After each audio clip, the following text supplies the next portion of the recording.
तो मेनली हम लोग जो भक्ति मोड पढ़ते हैं ना, तो मेनली क्या होता है ना कि हम लोग दो फेज में पढ़ते हैं। ठीक, एक क्या होता है कि 9-10 सेंचुरी के आसपास हम लोग पढ़ते हैं भक्ति मूवमेंट। ठीक है, मैंने इसलिए बता रहा हूँ बिकॉज अभी हम भक्ति मूवमेंट स्टार्ट करने वाले हैं। ठीक है, तो फिर दिमाग में ये है, अरे भक्ति मूवमेंट के पार्ट तो कबीरदास भी थे, फिर हमारे गुरु नानक देव भी थे, तो उनका नाम कहाँ पे। तो इसलिए क्या है कि हम लोग दो फेज में भक्ति मूवमेंट पढ़ते हैं। ठीक है, फर्स्ट फेज होता है हमारा 9-10 सेंचुरी के आसपास, और सेकंड फेज आता है मैं 13-14 सेंचुरी के आसपास। ठीक है, उस 13-14 वाले में फिर गुरु नानक देव, कबीर सिंह, सूरदास, मीराबाई, ये सब होते हैं हमारे। ठीक है, तो अभी अभी ये सब नहीं मिलेंगे मिली हम लोग को। ठीक है, तो देखते हैं क्या कि हमारा 9-10 सेंचुरी में जो भक्ति मूवमेंट स्टार्ट होता है वो क्या था, उसका रीजन क्या था, उसका क्या आउटकम हुआ, क्या वो हुआ। ठीक है, तो Pallavas and Pandyas patronized the religious movement of Bhakti, supported by the elite and wealthy merchant class। अभी हमने क्या देखा कि जो साउथ इंडियन किंगडम से, ठीक है, पल्लवास से, पांड्यास, उन्होंने क्या किया कि जो वैदिक रिलीजन थे, ठीक है, उनको पैट्रोनाइज किया। ठीक, और अदर रिलीजन जो थे उनको एक टाइप से, जो पहले उनको पैट्रोनाइज मिल रहा था, ठीक, उनको सपोर्ट मिल रहा था, वो सपोर्ट मिलना बंद हो गया। ठीक है,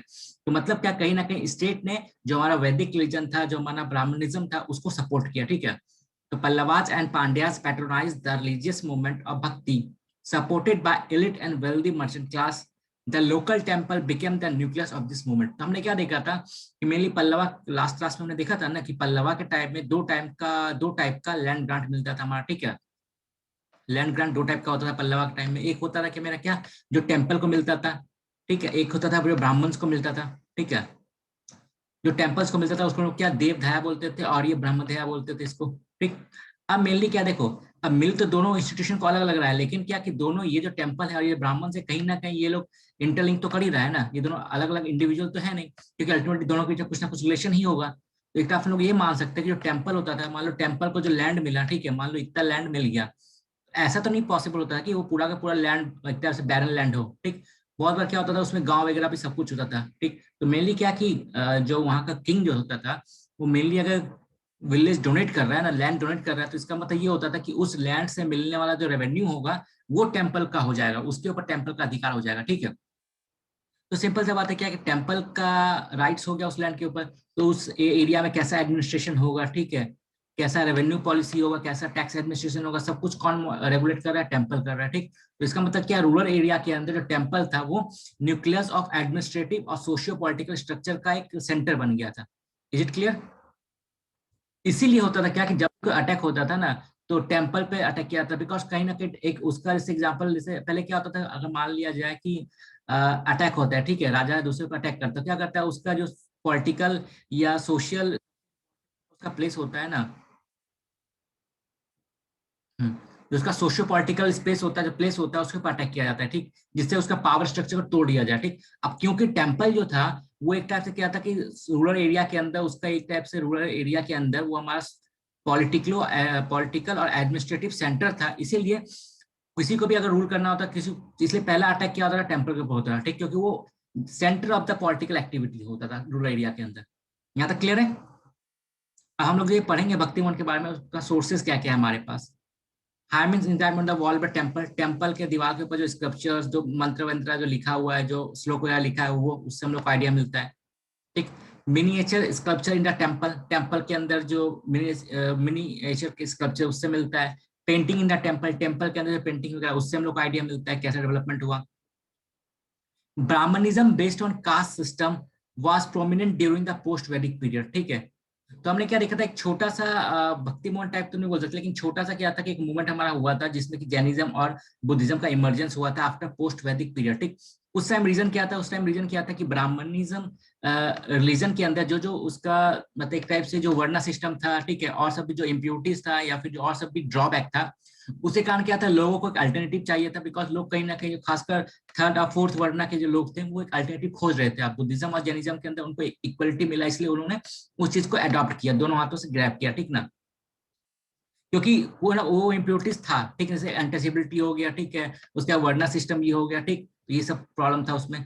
अब क्या, वो सेम सिचुएशन क्या होता है हमारा 9-10 सेंचुरी के पास भी होता है। ठीक, अब क्या हमने क्या देखा था कि ये जो वर्ना सिस्टम जो होता है, ठीक है, वैदिक रिलीजन जो होता है, उससे लोग क्या होता है माइग्रेट पे चले जाते हैं हमारे, अडॉप्ट करते हैं क्या, बुद्धिज्म को और जैनिज्म को। ठीक है, because of X Y Z reason. ठीक, लेकिन बाद में क्या होता है, बुद्धिज्म और जैनिज्म के अंदर प्रॉब्लम स्टार्ट हो जाता है, हमने देखा था decline of Buddhism and Jainism.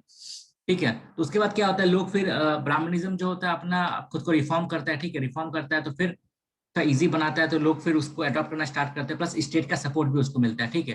लेकिन विद द टाइम क्या होता है, इसके अंदर जो इम्प्योरिटीज होता है या फिर जो ड्रॉबैक रहता है जो कि पोस्ट वेडिक टाइम में था फिर आ जाता है। एग्जाम्पल अनटचेबल्स हो गया, स्ट्रिक्ट वर्नर सिस्टम हो गया, ठीक है।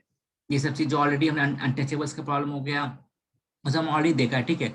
तो इन सब जो इम्प्योरिटीज आ गया होता है हिंदू रिलीजन के अंदर, उसी को दूर करने के लिए भक्ति मूवमेंट चलाया जाता है और रिलीजन को सिंप्लीफाई करने के लिए। Brahmanism based on caste system was prominent during the post-Vedic period. Many people were uneasy with such ideas and turned to the teaching of Buddha and Jains, according to which it was possible to social differences and break the cycle of birth through professional effort, ठीक। तो mainly क्या था, ये reason क्या था कि जो Hindu religion के अंदर या ब्राह्मणिज्म के अंदर जो प्रॉब्लम हो रहा था, ठीक है, खासकर उनका आइडिया जो मतलब कॉम्प्लेक्स स्ट्रक्चर था हमारा वर्शिप का, ठीक है। अगर आपको मोक्ष पाना है तो ज्वाइन करना पड़ेगा, वो करना पड़ेगा, तो मतलब बहुत ज्यादा कॉम्प्लेक्स रिचुअल्स था, उसके कारण भी लोग डिस्करेज होते थे, प्लस उतना अफोर्ड भी नहीं कर पाते थे। और दूसरा बात क्या था, सोशल डिफरेंसेस फेस करना पड़ता था, ठीक है, कि अगर आप शूद्र हो तो आप तो ठीक है, लोअर कास्ट पे तो लैंड नहीं बात कर सकते हो आप, ठीक। आप मेन विलेज के अंदर नहीं रह सकते हो, आप विलेज का मेन लोग जो पानी जहाँ से पिएगा वहां उसका आप यूज नहीं कर सकते। ये सब का सोशल डिफरेंस था, ठीक है। और साइकिल ऑफ बर्थ रिबर्थ की, अगर आप इस जन्म में पुअर हो, अगर आपके साथ ये भेदभाव हो रहा है, अगर आप शूद्रा में जन्म लिया तो इसका मतलब कि आपके उनका पाप होगा। तो इस टाइप का जो सोशल डिफरेंसेस हो गया था और साइकिल ऑफ रिबर्थ के थ्रू उनका एक्सप्लॉयटेशन हो रहा था। तो मेनली यही रीजन था क्या कि लोगों ने मतलब दूसरा जब उनको सिंपल रीजन मिला बुद्धिज्म का जैनिज्म का, उन्होंने अडॉप्ट किया, ठीक है। लेकिन बाद में क्या होता है कि इस 9th-10th सेंचुरी में आते हैं क्या होता है, ये सारा जो इम्प्योरिटीज होता है फिर वापस आए, चाइल्ड मैरिज हो गया हमारा, ठीक है, फिर देवदासी सिस्टम हो गया और सब भी अनटचेबल्स का इशू, ये सब भी आने लगता है वापस, ठीक। अब भक्ति मूवमेंट जो होता है उसका 3 आइडियोलॉजी होता है, मेनली क्या होता है, 3 थीम्स होता है उसका। क्या, idea of devotion to personal god, मतलब क्या कि भैया देखो भक्ति मूवमेंट जो होता है उसका मेनली एक ही कॉन्सेप्ट होता है, मेनली क्या, देखो ये रहे गॉड, ये रहे भगवान, ठीक है, ये रहे भक्त, ठीक? मतलब क्या कि वर्शिप जो होता है या डिवोशन जो होता है वो मेरे और भगवान के बीच का पर्सनल मैटर है, ठीक ना। आप कौन होते हो वो डिसाइड करने वाले, क्या भगवान ने आपको अपॉइंट किया ये बताने के लिए कि भैया आप ऐसे ऐसे करोगे तभी भगवान खुश होंगे, ये करने के लिए, ठीक है। तो मेरे यही बताया गया क्या कि भैया एक भक्त और भगवान के बीच पर्सनल रिलेशन होता है, उसका मन वो जैसे वर्शिप करना चाहे, ठीक है। प्रोटेस्ट अगेन ऑर्थोडॉक्स वैदिक ब्राह्मणिज्म, ठीक है। तो ऐसा नहीं है, जो भक्ति मूवमेंट स्टार्ट हुआ था वो जो ऑर्थोडॉक्स एलिमेंट रहता है ब्राह्मणिज्म के अंदर, जो ऑर्थोडॉक्स एलिमेंट था, ठीक है, जो कि सुप्रीम नॉलेज के ऊपर अपना कैप्चर रखना चाहता था, जो एक्सप्लॉयटेशन करता था, ठीक है, जो कॉम्प्लेक्स रिचुअल्स का फायदा उठाया जाता था जिससे एक्सप्लॉयटेशन किया जाए लोगों का। तो उस टाइप का ऑर्थोडॉक्स प्रैक्टिस था उसके अगेंस्ट में भी था, ठीक है। मतलब इसमें सिंपल था, भैया देखो आपको भगवान मतलब जो पूजा पाठ होता है, ये जो वर्शिप होता है ना, वो आपके और भगवान के बीच में, भक्त और भगवान के बीच में पर्सनल रिलेशनशिप है, ठीक। उस भक्त का मन वो कैसे वर्शिप करे ना करे, ठीक है, क्लियर है। तो इस वर्शिप को पाने के लिए क्या डेडिकेशन चाहिए, उसका मतलब अच्छाई चाहिए, अच्छे कर्म चाहिए, ना कि मतलब वो सब मतलब कॉम्प्लेक्स रिचुअल्स की जरूरत नहीं है आप लोग को। वही exclusiveness of the Brahmans in their knowledge to divine knowledge and celebration, ठीक। तो ये जो ब्राह्मण लेके घूम रहे हैं ना एग्जाम्पल कि हम ही आपको मोक्ष रास्ता प्राप्त करा सकते हैं, हमारा बात सुनोगे, हमको दान धर्म दोगे तभी आपको पुण्य मिलेगा, मोक्ष मिलेगा, ठीक है। तो इस टाइप का जो नॉलेज था इसका मतलब एक्सक्लूसिव राइट्स था ब्राह्मण के ऊपर, मतलब ये इसके अगेंस्ट में भी था कि भैया राइट्स जो है आपका नॉलेज का जो राइट्स है जो अदर कास्ट के लोगों को मिलना चाहिए, ना कि ब्राह्मण का एक मोनोपोली होना चाहिए, ठीक है। तो 3 थीम था भक्ति मूवमेंट का। पहला क्या था, मेनली भैया पर्सनल गॉड, मेरा मन भगवान के साथ मैं कैसे पूजा करूं, ठीक है, idea of devotion to personal god. Second क्या कि ऑर्थोडॉक्स एलिमेंट जो है वैदिक ब्राह्मणिज्म के अंदर उसके अगेंस्ट में था। थर्ड, ये जो ब्राह्मण का एक्सक्लूसिव राइट्स है नॉलेज के ऊपर, मोनोपोली ऑफ नॉलेज है, ठीक नहीं, ये सब चीज के ऊपर भी वो अगेंस्ट था, ठीक है। और चौथा क्या था, criticism of Jainism and Buddhism. तो नेचुरल सा बात है, अगर आप एक फेथ को प्रमोट करना चाह रहे हो तो दूसरे फेथ का तो आपको करना ही पड़ेगा ना, बुराई क्रिटिसाइज्म करना ही पड़ेगा। तो क्लियर है यहाँ तक।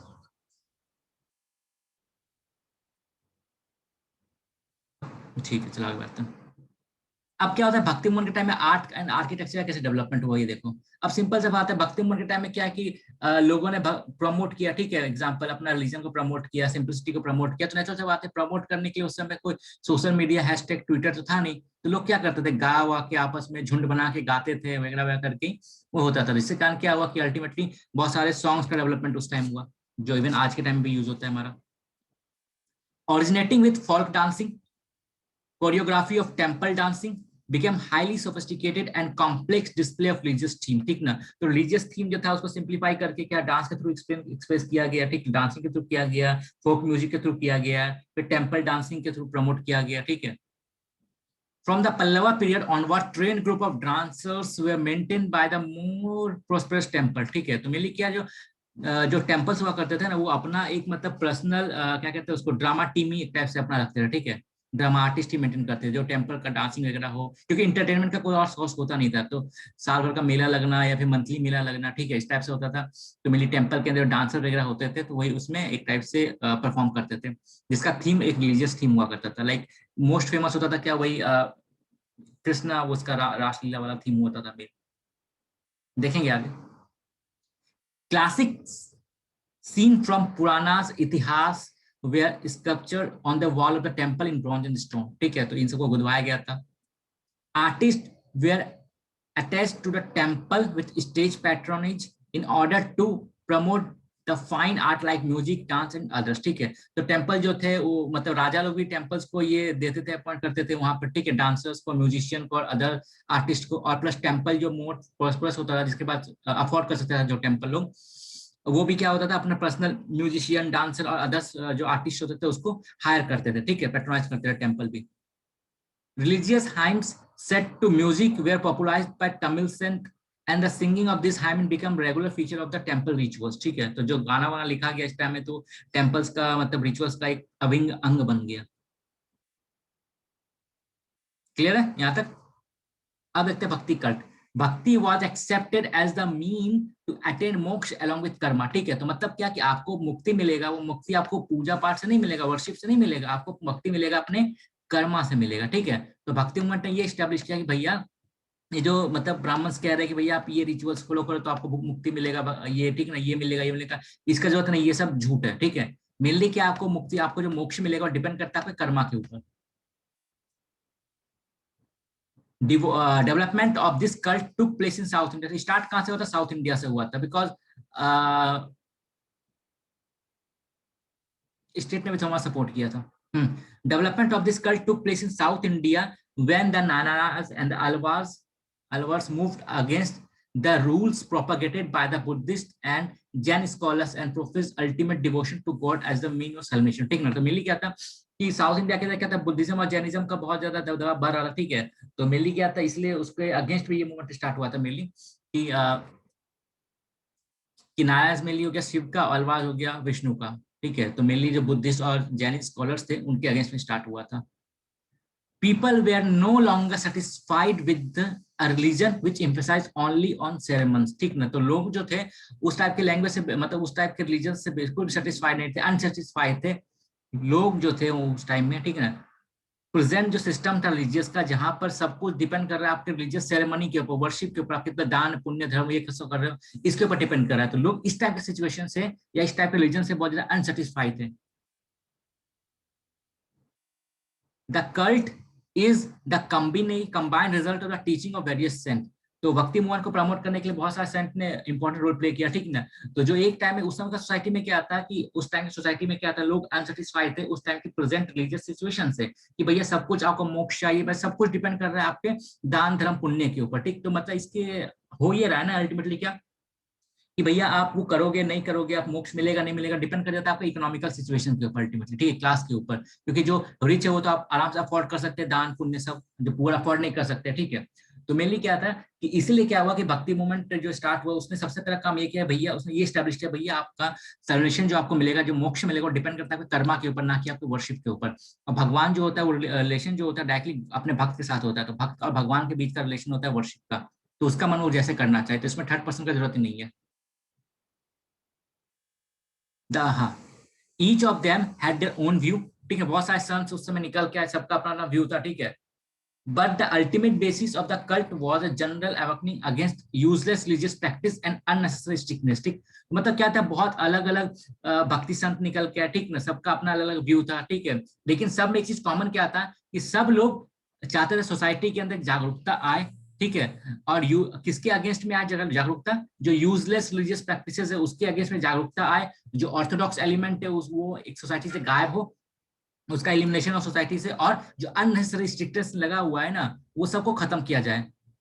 The cult also emerge as a strong platform against casteism, ठीक ना। तो कास्ट रिलेटेड जो वर्ण सिस्टम था उसके भी अगेंस्ट में था ये चीज एक टाइप से। क्लियर है यहाँ तक?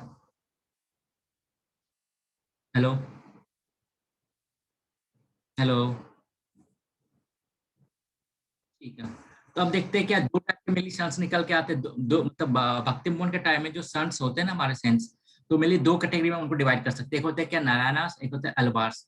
इन south India 7 to 9 century saw the emergence of new religious movement lead by Narayanas Shiva. तो नारायण यहाँ देख के विष्णु मत बोल जाना, ठीक है, कंफ्यूजन देता है बहुत बार।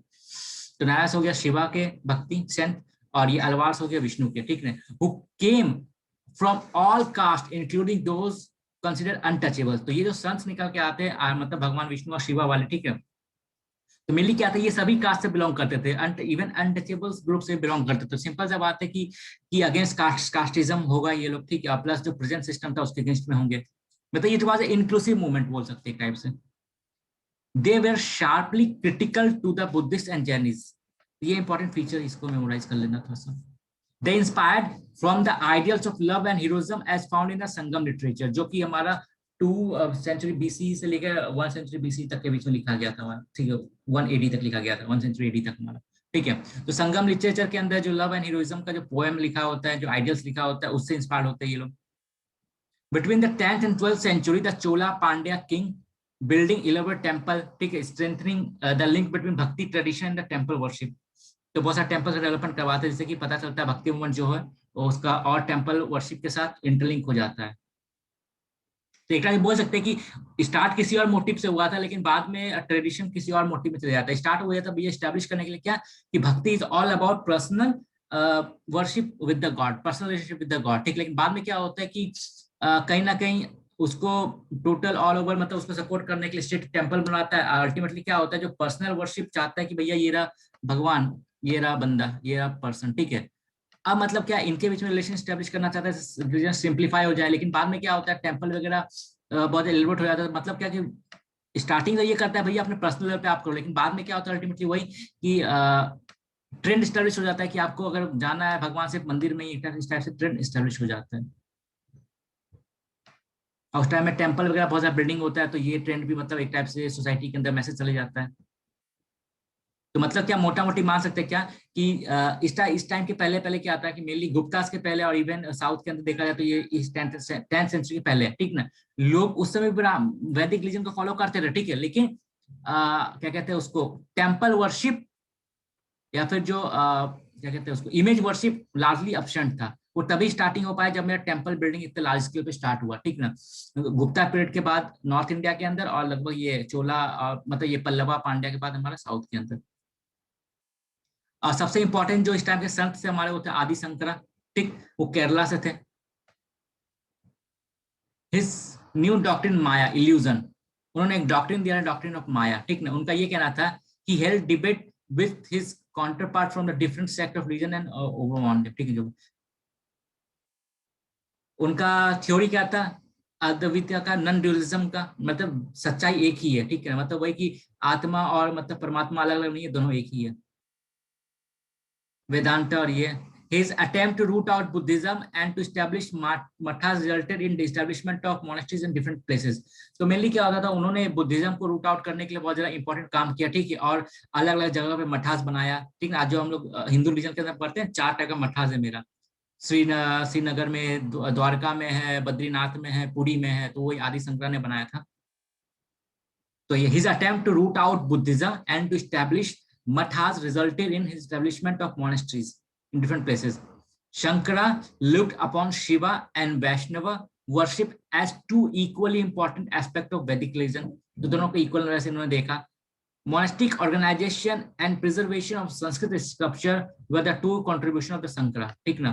तो मतलब क्या, इन्होंने मठास बनाया, ठीक, और प्लस जो संस्कृत स्कल्पचर था उसको एक टाइप से प्रिजर्व किया, ठीक ना। ये इनका मेनली 2 कंट्रीब्यूशन था। यहाँ तक क्लियर है? हेलो? अब एक और हमारे संत थे इंपॉर्टेंट, वो थे रामानुजा, ठीक है। He was a teacher, reformer and a great organizer. He challenged the ideology of Adi Shankara. आदि शंकरा जो ऊपर में देखा था नॉन ड्यूलिज्म का फिलॉसफी, ठीक है, उन्होंने इसको चैलेंज किया था. And in his effort to widen social base to include social group other than Brahmans, तो इन्होंने क्या किया, रामानुजन जी क्या किया कि इस मूवमेंट के अंदर जो मतलब ब्राह्मण्स के अलावा भी दूसरे ग्रुप से उनको भी इंक्लूड करने का काम उन्होंने किया. His philosophy of Vishishtavadita influenced many thinkers and developed into a separate tradition. He took interest in propagating the doctrine of bhakti to social group outside the varna आश्रम सिस्टम, ठीक ना. तो मतलब क्या, जो हमारा वर्णा आश्रम सिस्टम था, वर्णा सिस्टम था, उसके बाहर के जो लोग हैं उनके अंदर भक्ति मूवमेंट को प्रमोट करने का या फिर का काम किया इन्होंने, उसको भी इंक्लूड करने का काम किया. He influenced some temple authorities to permit social groups outside the Varna ashram to enter into temple at least once a year. तो उन्होंने क्या किया, बहुत सारे टेम्पल अथॉरिटी के साथ बातचीत करके उनको बनाया कि भैया कम से कम वर्णा आश्रम के सिस्टम के बाहर जो लोग हैं, ठीक ना, जो मतलब टॉप 2 वर्णा के बाहर जो लोग हैं, ठीक, उसको आप मंदिर में एंट्री दो, कम से कम साल में एक बार तो एंट्री दो उन लोगों को. क्लियर है? हेलो. हाँ, अब देखते हैं भक्ति मूवमेंट का इम्पैक्ट क्या हुआ मेरा, ठीक. The devotional movement resulted a great social transformation, जिससे क्या कि थोड़ा सा इंक्लूसिवनेस आया सोसाइटी के अंदर. कितना आया नहीं आया, थ्योरेटिकली हम लोग बोल सकते हैं कि थोड़ा सा इंक्लूसिवनेस आया होगा. Temple become prominent social institution, temples का इंपॉर्टेंस और बढ़ गया सोसाइटी के अंदर. क्योंकि अब टेम्पल्स पहले क्या था, एक टाइप से अब सिर्फ टेम्पल रिलीजियस इंस्टीट्यूशन नहीं था, टेम्पल एक एडमिनिस्ट्रेटिव इंस्टीट्यूशन भी था, एक पॉलिटिकल इंस्टीट्यूशन भी था, ठीक है, एक फाइनेंशियल इंस्टीट्यूशन भी था. क्योंकि जो एक्सेस पैसा आ रहा है टेम्पल के पास, वो पैसा क्या करेगा, वो बाद में उसको लोन में भी घुमाता था, ठीक है. समझ रहे हो एक चीज ना, जो रेवेन्यू आता था एक्स्ट्रा, ठीक है, तो उसको बाद में वो लोन पे भी घुमाया घुमाया करता था, एग्जाम्पल, ठीक है, और अदर टाइप ऑफ इन्वेस्टमेंट भी किया होता था उससे, ठीक. तो ये हो गया एडमिनिस्ट्रेटिव सिस्टम, एडमिनिस्ट्रेटिव सेंटर बन गया, पॉलिटिकल सेंटर बन गया, फाइनेंशियल सिस्टम बन गया हमारा, ठीक है, मतलब इकोनॉमिक सिस्टम हम लोग बोल सकते हैं का पार्ट सेंटर बन गया. और दूसरा क्या हुआ, आर्ट का फॉर्म बढ़ गया, क्योंकि जो म्यूजिशियन हो गया, डांसर हो गया, सब कुछ परमानेंट बेसिस पे मेंटेन करने लगा, ठीक है. क्लियर है? तो ये सब चीज कभी भूलना मत, क्योंकि एग्जाम्पल क्या होता है कि हम लोग मेनली क्या होता है कि जब भी हम लोग पढ़ रहे हैं या फिर सुनते हैं, तो मेनली क्या सिर्फ हम लोग इस टॉपिक पे फोकस करते हैं, ठीक है, रिलीजियस एस्पेक्ट पे. लेकिन टेम्पल जो था तो मोर देन रिलीजियस पर्पस से ज्यादा उसका इंपॉर्टेंस था सोसाइटी के अंदर. इसीलिए चाहे वो साउथ के अंदर अटैक कर रहा हो कोई भी राजा, या फिर जो हमारा इन्वेडर इंडिया में आ रहा हो, वो सबसे पहले अटैक करता है टेम्पल के ऊपर, बिकॉज इकोनॉमिकली रिच, सब डिसीजन मेकिंग पावर वहीं से हो रहा है, एडमिनिस्ट्रेशन वहीं से चल रहा है, पॉलिटिकल वहीं से चल रहा है. और क्लियर है, temple become prominent social institutions, promoted the ruler to establish the settlement for the invited Brahmins group from the north to the Indian subcontinent. मतलब उसका क्या हुआ कि साउथ के अंदर टेम्पल बनाया, जिससे कि नॉर्थ इंडिया के जो ब्राह्मण से इंडिया साउथ इंडिया में आके सेटल हो सके. Royal members, local administrative bodies, and individual initiated the grand temple to conduct celebration and festival in the temple. ठीक है, तो मेरे टाइम टू टाइम वो क्या करते थे कि बहुत बड़ा बड़ा सेलिब्रेशन भी ऑर्गेनाइज करते थे टेम्पल के मतलब एरिया के पास पास या टेम्पल में. It directly speeded up emergence of state in South India and indirectly united a different social group into religious fold through temple institution. ठीक है, तो मेनली क्या, टेम्पल एक इंस्टीट्यूशन बन गया जहाँ पे मतलब वो अलग अलग सोशल ग्रुप वहाँ पे मतलब एक टाइप से आसपास रहता था उसके आसपास, ठीक है, तो एक सेंटर बन गया था. अर्बनाइजेशन भी, टेम्पल ने एक अर्बनाइजेशन को प्रमोट करने का एक काम किया था. Over the centuries, the Bhakti movement spread all over India and resulted in the transformation of Hinduism. ठीक ना, तो भक्ति मूवमेंट साउथ से निकल के नॉर्थ में फैलता है, ठीक है. तो हम लोग देखेंगे जब 13-14 सेंचुरी में सेकेंड फेज ऑफ भक्ति मूवमेंट हम लोग पढ़ेंगे, वहां पे हम लोग देखेंगे चैतन्य जो होते हैं, ठीक है, महाप्रभु, वो बंगाल में जाते हैं और सब भी जाते हैं साउथ से होके, ठीक, देखेंगे वहां पे. तो मेनली क्या था कि यहाँ पर अभी क्या था कि अब देखो भक्ति मूवमेंट स्टार्ट हुआ, दो प्रोमिनेंट गॉड थे हमारे, विष्णु और शिवा, ठीक. तो बाद में क्या होता है, साउथ इंडिया से वो निकल के नॉर्थ इंडिया में भक्ति मूवमेंट जाता है, ठीक है. लेकिन क्या होता है कि नॉर्थ इंडिया में ज्यादा एक्सेप्टेशन हो जाता है वेस्टर्निज्म का, ठीक है. तो इसलिए क्या होता है कि नॉर्थ इंडिया के अंदर क्या होता है, भगवान विष्णु के अलग अलग रूप को ज्यादा पूजा पाठ किया जाता है, जबकि साउथ के अंदर भगवान शिव के रूप को ज्यादा पूजा पाठ किया जाता है. 100% नहीं, बट जनरली ये देखा गया ट्रेंड.